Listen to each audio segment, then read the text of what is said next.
Páipéar Comhairliúcháin.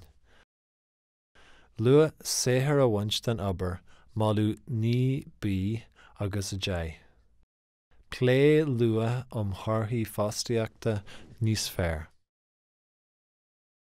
Cuireadh do thuairim a thabhairt faoi athraithe beartaithe scéimeanna tacaíochta incom do bhí chumas.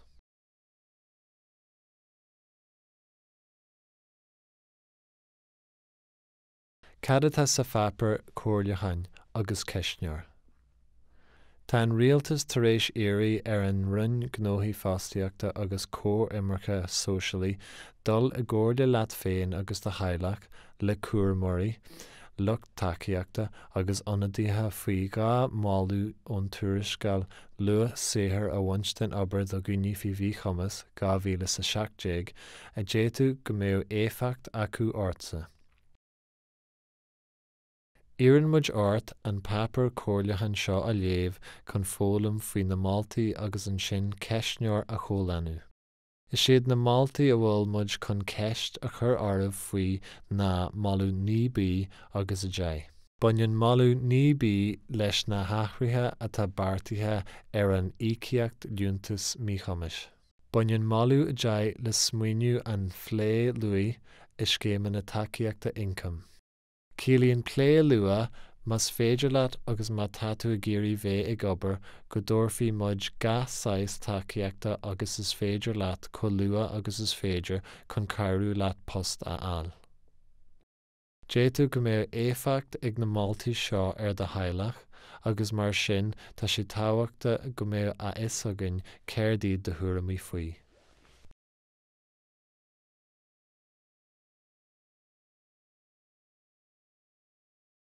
Is lú an seans go mbeadh daoine faoi bhí chumas ag obair. Níl ach leath den seans go mbeadh daoine faoi bhí chumas atá idir 20 agus 65 bliain d'aois i mbun fostaíochta a gcomparáid le daoine den aois chéanna nach bhfuil faoi bhí chumas.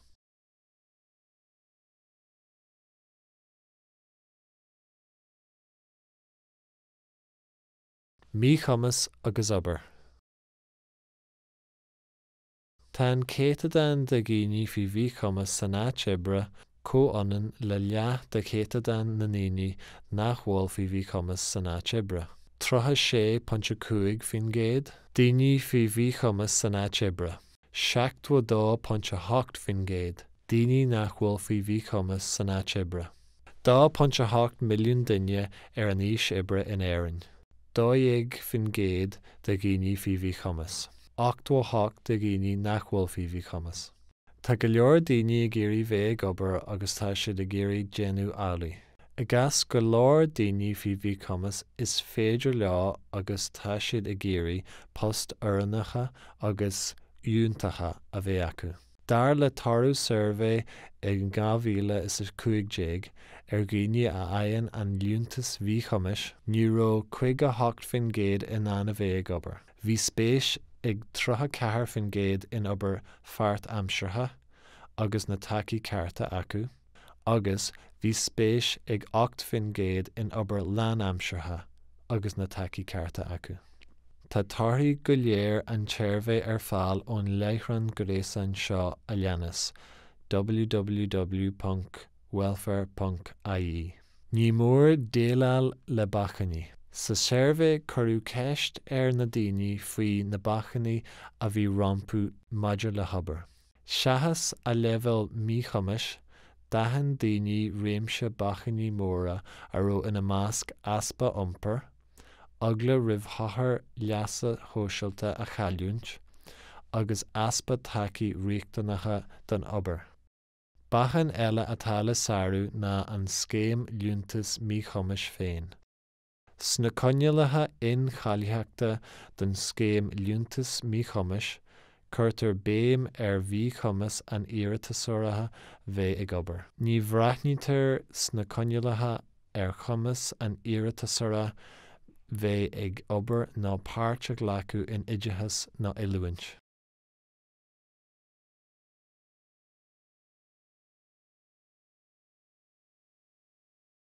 Tá de inchur uainn. Bhí ról mór ag tarthaí Hervé 2015 ar a Lúntas Míchumas sa tuairisceáil Luach Saothair a bhaint den Obair a gcoinní faoi bhí chumas a dul sí an rialtas i mí Oibreán 2017. Tá cuid de bháltaí na tuairisceile curtha a bheith im chana. Is sé tuairim an rialtas ná ggóil gá le níos mó cóchomhairle maidir le malú ní agus deich a déitú go mbeadh éifeacht acu ort féin agus ar de Heilech. I ggófart leis an bhfocus grúpa páirtithe leasmhara faoi bhí chumas do Luach Saothair a bhaint den Obair, tá an prósas cóchomhairle seo ceaptha ag an run gnóthaí fástaíochta agus comhfhireamracha sóisialaí do gcoinní faoi bhí chumas, dá dealaí agus dá gcuid eagraíochtaí ionadaithe agus tacaíochta. Is sé aim an chapais comhairleacháin seo agus an ceisneoire a gcóin leis ná míniú cén tionachar a déitú a bheith ag na Maltaí sin ort féin agus ar de Heilech, agus seans a thabhairt duit féin agus de Heilech insin stúin cad é bhar dúrim futhú.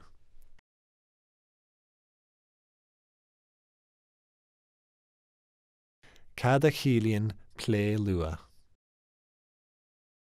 Chiallaíonn plé luath maidir le daoine faoi bhí chumas atá in ann a bheith ag obair agus a bhfuil spéis acu a bost a fháil, go dtugtar gach sayas tacaíochta agus is féidir dómh chomh luath agus is féidir chun cabhrú leo a gcuid cuspóirí fástaíochta a cholíonú. Tá sé sin ag teacht le convinsiún na NA ar chearta daoine faoi bhí chumas. Déitú go gcuimsitheoidh gach sayas tacaíochta mar shampla tacaí oideachais, oiliúna agus leanfeartaíochta sóisialta. Ó bhí 2012 an, tá athrú ó bhain déanta ag an run gnóthaí fástaíochta agus comhfhireamracha sóisialaí ar an gcaoi a dtugann siad íocaíochtaí leasa sóisialta agus seirbhísí fástaíochta agus pobal do chuairditheoirí poist agus thuaismithirí éineair. Tugtar intrio ar sheirbhís fástaíochta poblí nua an Stáit. Tá sé agur in oiriúint do riachtanas agus bhíonta fástaíochta daoine faoi bhí chumas. Difríochtaí idir an córas ratha agus an córas beartaithe íocaíochtaí leasa sóisialaí. Córas ratha. Duine faoi bhí chumas, déanann siad iarratas ar an Lúntas bhí chumas, fáinne siad íocaíochtaí, tagann deireadh leis an blé. Córas beartaithe, plé luath Jonach, comhairle, plán pásanta dulchan cinn, tacaíocht, oideachas, oiliúint, cuimsiú sóisialta, fástaíocht.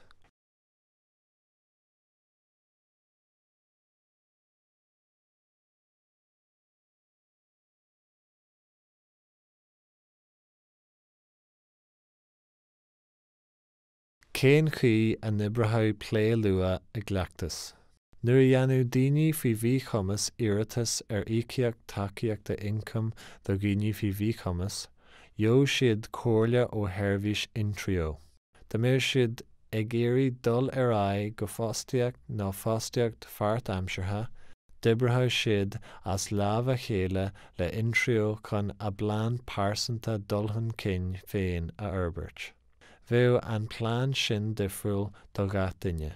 Mar shampla, déitú go gcuimsiú sé tacaíocht oideachas agus oiliúint. Freisin, déitú go mbeadh athródú go hiag seirbhís employability i gceist leis. Is seirbhís sin a thógann daoine faoi bhí chumas níos giorra don ostaíocht. Churfaí an seirbhís ar fáil ar an mbun seo a leanas. Bé plé Jonach. Is féidir leat roghnú gan úsáid ar bhaint as an seirbhís má cheapann tú nach bhfuil na tacaí ceart duit. Ní bheadh éifeacht aige sin ar de cheart chun íocaíochta. Spreag bhí plé fátrií nua na níocaíochtaí tacaíochta incom do gcoinní faoi bhí chumas úsáid ar bhaint as seirbhís agus tacaí intrio. Má bhaintear íciacht tacaíochta incam do dhaoine fíomhaí chumas ort den chéad uair, tuairimid corú duit freastal ar an ionad intrio i do cheantar féin. Is féidir leat do chuid mínta oibre a phléann seo chomh maith leis na tacaí agus na seirbhísí a d'fhéadú a bheith uait chun iad a bhaint amach. Níl cinniú deanta fós maidir leis an dáta ar a gcuirfear tús leis sin. Díreafar sa phlé ar do chuid riachtanas. Breatnafar sa phrósas ar conas is fearr taú le de chuid riachtanas idithis, ilúna agus leanfáirtíochta sóisialta a gcórair le de level míchamas. Mas míon leat, bé tú an an báil teaghlaí nó cara a thógáil néna cleat i gcóir tacaíochta agus tú ag bualadh le comhairleathar intrio. Cabhrathó an comhairleathar intrio leat plán pásanta dulhan cinn a orbairt i gcóir le de chumas. Déadú do chumseo an plán idithas ná iluaint ná déadú go breithniú an ar bhallaí eile chun na chuid deisina oibre fad téirmeacha a dheosú. Bé neart achmhainní an don phlé.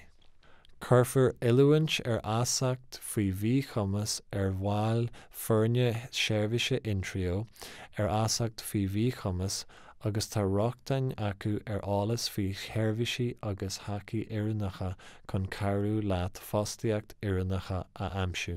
Dhéan faoi athbhreitnithe rialta ar dulchan cinn i drád a chuid spricneanna fostaíochta. Bé plé comhleanúnach mar sin.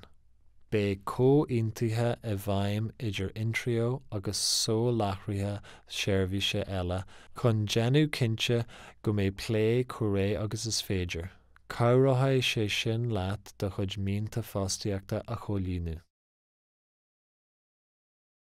Déal fearr leis na bachanaí roimh obair a míon ar dhaoine fíomhaí chumas a thabhairt orthu.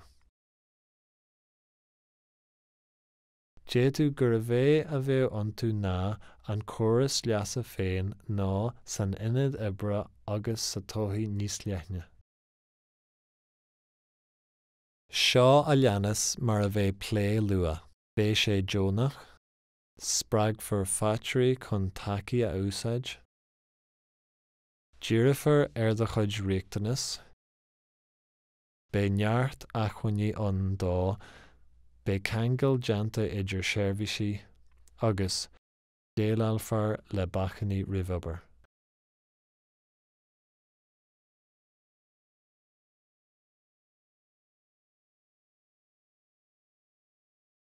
An bhfuil tacaí fostaíochta an faoi láthair do dhaoine fíomhaí chumas. Ó 2016 is féidir le daoine fíomhaí chumas atá ag géirí féachant ar a gcuid mínta fostaíochta conne a dhéanamh le comhairleoir a gcin den na 62 ionad intrio ar fud na tíre, agus a gcuid plean pásanta dulhan cinn féin a orbairt. Freisin tá sáin seirbhísí an ar nós employability ar féidir leo daoine a nascú le fostairí féidirtha. Ag leachtas a fa, ní iarrainn mór an daoine fíomhaí chumas an tseirbhís agus tá siad ag cadhaint deis thábhachta leas a bhaint as na tacaí agus na seirbhísí sin.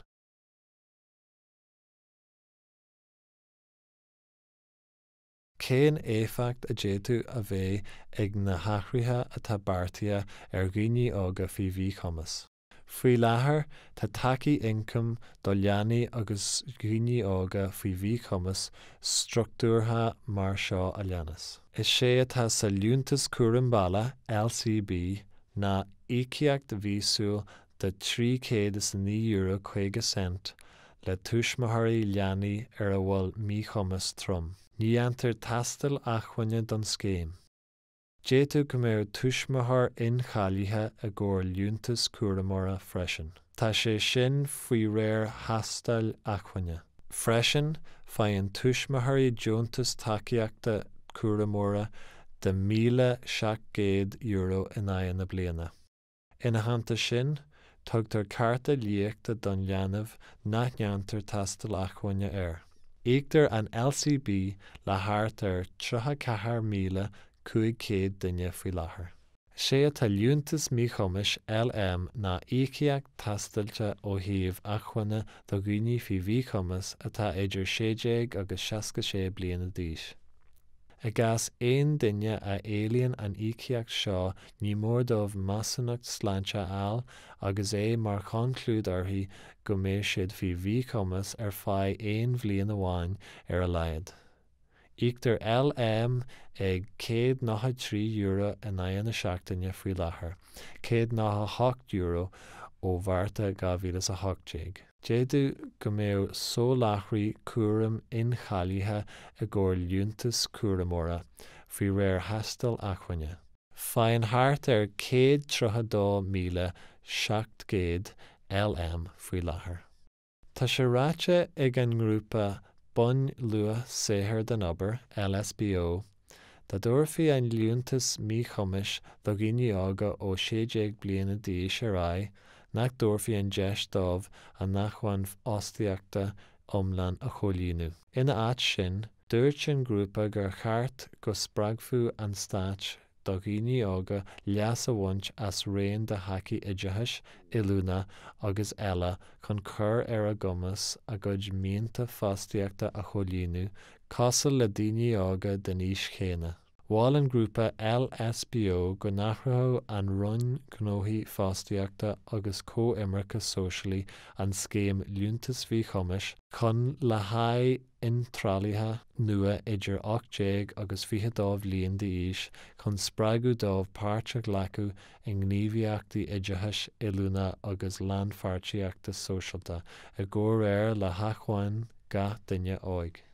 Bháil an grúpa LSBO Malú ní é, gur cheart gur bheith an dáta tosaí den íciacht LM na 80 mbliana 60 bliana mar tá amhlaidh faoi láthair. Tá Páipéar Comhairliúcháin agus ceisneoir ar leithlí faoi bhallú ní é déanta againn, agus malann muid duit é a léamh agus do thuairimí a chur an úl-dúinn. Is féidir leat na caipise sin a íoslódáil anseo. www.welfare.ie/makeworkpay.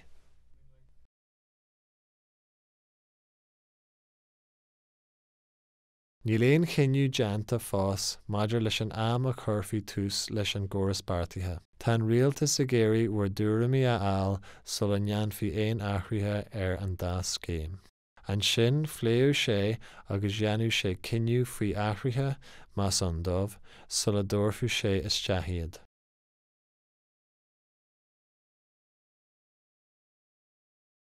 Iartar ort an ceisneoir faoi bhallú ní bí agus deich a chomhlainú. Is féidir leat na ceisneoirí a fháil freisin ag www.welfare.ie/makeworkpay.